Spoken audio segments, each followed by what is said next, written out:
Okay, so we're back home in Tipperary this evening. I'm very pleased to be joined by Kevin here, who's joined us very kindly. Just on a foremost introduction, I'd like to thank Kevin. He's been very consistent and keeps donating to my cause, to which in return I will give him a golf club of his selection, which is chosen a putter, which is very, very good on my luck this year and hopefully brings him luck next year. But listen, more to the point, I'd like to listen to Kevin's story, so I'll leave him over to himself to maybe give us an introduction, maybe some of your background, and where you are currently on your journey. Yeah, I'm born and reared in Tipperary town here. All my family are in Tipperary town, or in close proximity, and yeah, just everyone lived a normal life until 2011, September 2011, when my father committed suicide. And as I was explaining, he was always the first to ask the question why, if someone local committed suicide or anything like that, and couldn't figure out why someone would do such a thing to their family, but yes, it just happened, and everything was normal in the build up to my father passing away. There was no signs. We had a routine, and I used to work a 3-cycle shift, and every Saturday when I was on a 3-cycle shift, Dad would call, we'd have breakfast, scones, tea, and on the Saturday morning same thing happened, came scones, tea, everything as normal. I was working Saturday, Sunday, and on the Monday I was at work, and I got a phone call from my brother to say get to Dad's house straight away. So we called my father's house, and the guards informed us that he had taken his own life. Jesus. There was no signs, no nothing really. It was just completely like that. Some people, you hear people say, oh, there must have been a sign. No, there was no signs. None of us saw a sign. None of us. No, I can agree with that, because it's a case of, similarly, a story I haven't shared so far this week on these conversations is the first time I ever saw suicide happen in a similar situation. We were living in Australia back in 2011, and I was sharing an apartment with some friends, and again there was a neighbour of ours that you would never have suspected anything. One morning we woke up, we were watching WrestleMania of all things, and we heard a loud scream downstairs, and it was a case of the wife came back to find her husband who had taken his own life, and my housemate had to go down and cut him down off the rope. And I've never seen the reaction, even in my own space, it hit me. That was a different time, but even this year again when I've tried to do it myself, to have lost someone even as close as nearly myself, but even your father, he obviously has so many roles in your life, and by the sounds of it, it was an absolute bond of brotherhood. Yeah, and it wasn't just with me, my other two brothers, my sister, we were all very close, and as we said, there was no sign. He didn't show for work on the Sunday night. He used to do security around town, and his boss, who was not just his boss, was a friend, called on the Monday to his house, and there was no answer on his phones, but he could hear his phone ringing inside, so he knew there was something wrong, and that's how he was found. He got a key to the house and went down. He didn't tell us why, he just said your dad lost his key, and he got a key off of one of us. He didn't want us to go down to the house, so he went down and discovered and all that, which was a good thing, I suppose, in a way, rather than saying, oh, will you go down and check on your dad. He knew something was wrong, because not only did he not show up for work, he didn't answer his phone, he could hear his phone ringing inside, and so he knew something was up. Yeah, he knew something was wrong, so he went down, he got a key off my younger brother and went down and checked, and found him.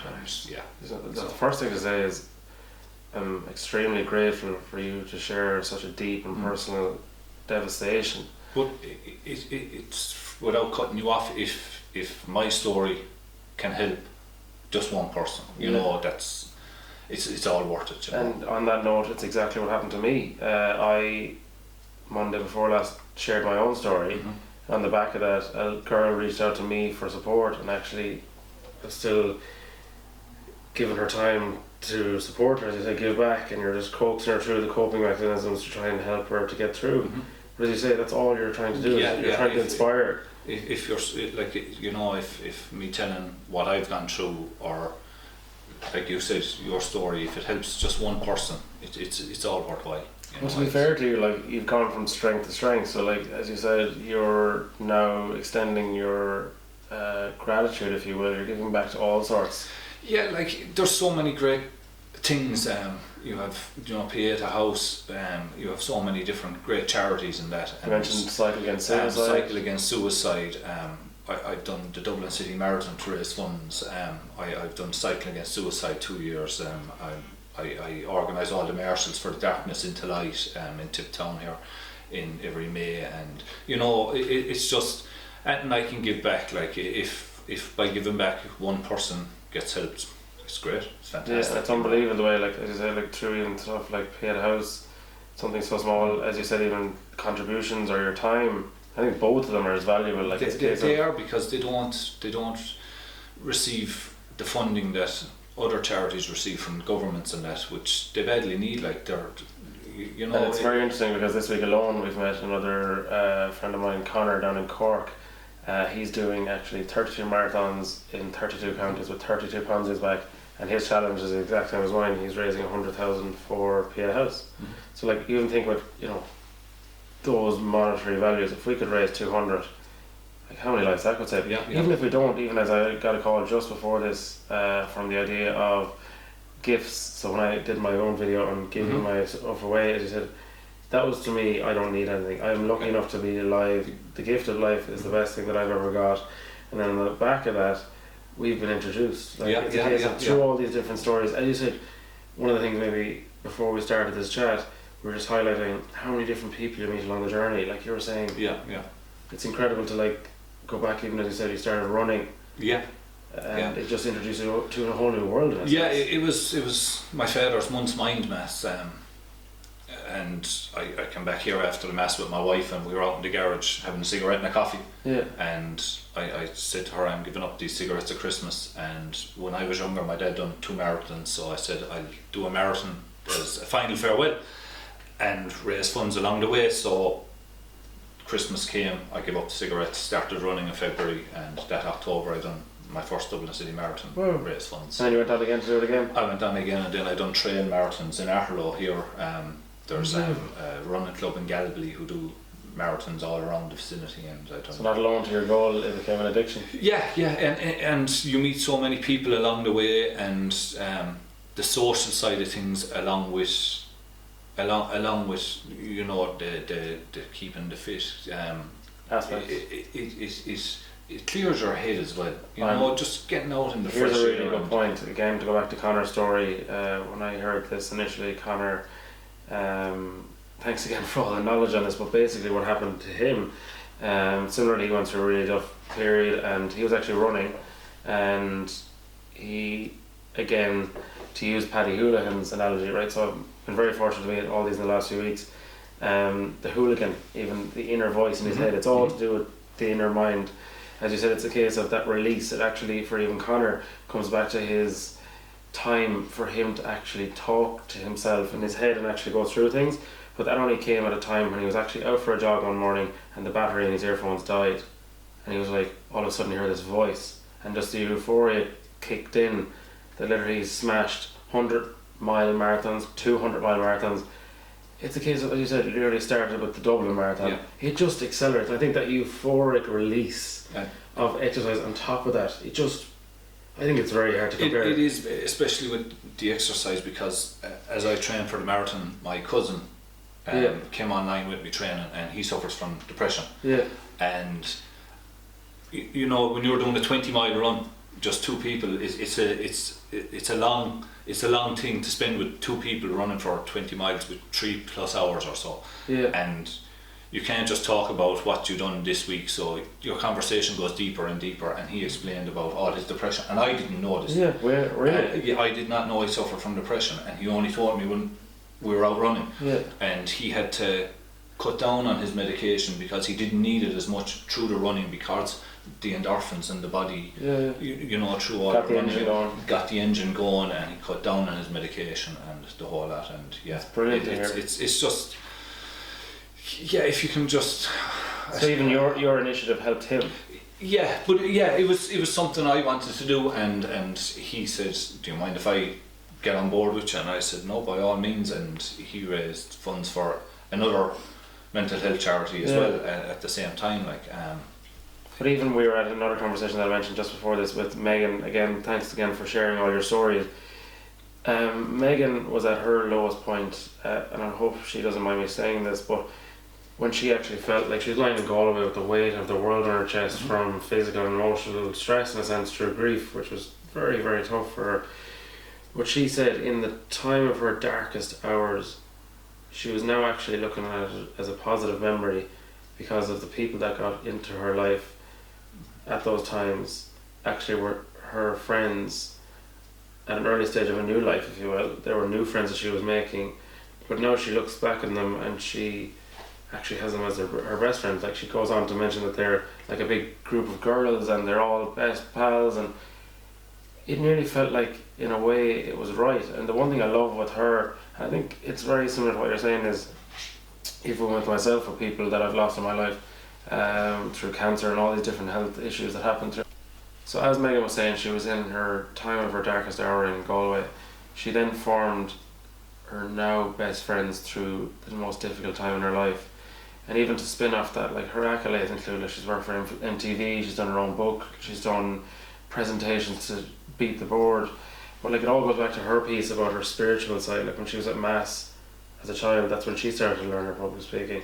And it goes back to even your dad, and this is one piece I'd like to bring in for you, is through you, your dad's memory lives on. Like, you bring it with you everywhere. Yeah. Like, you carried him to Dublin, you've carried him all over the country, and like, it's a case of nearly that through such a difficult period, you've reflected on it, challenged yourself in thinking, right, I'm going to give up cigarettes, which is amazing, and you've gone on to have the exercise relief, and you've challenged yourself numerous times, that like, now you're nearly an inspiration in the community. People go, I'm sure around the area, Kevin is an absolute gentleman that does so much and gives so much back. But at the same time, I'm sure your dad, I look at the analogy on this, I go back to this earlier, like the Lion King, when you're looking at the stars, I'm sure he's looking down at you as a very, very, very proud man today. Yeah,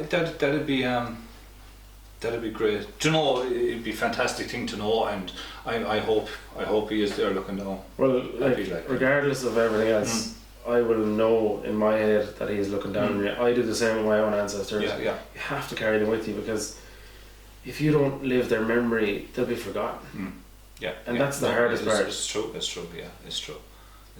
And it's a case of that coping mechanism, if you will, is a real driver. Like, I'm sure, as you said, like, it's a real case of, like, you've 2 healthy children, you've a lovely wife, you've a fantastic home, you are doing so well in your own regard. I'm sure he would literally, even using the analogy, if he was to let you go on the aisle, if you're walking up the aisle, he would be a very proud man if he was still here today, because the stuff that you've achieved, even in the community, like, a lot of these things are so hard to understand.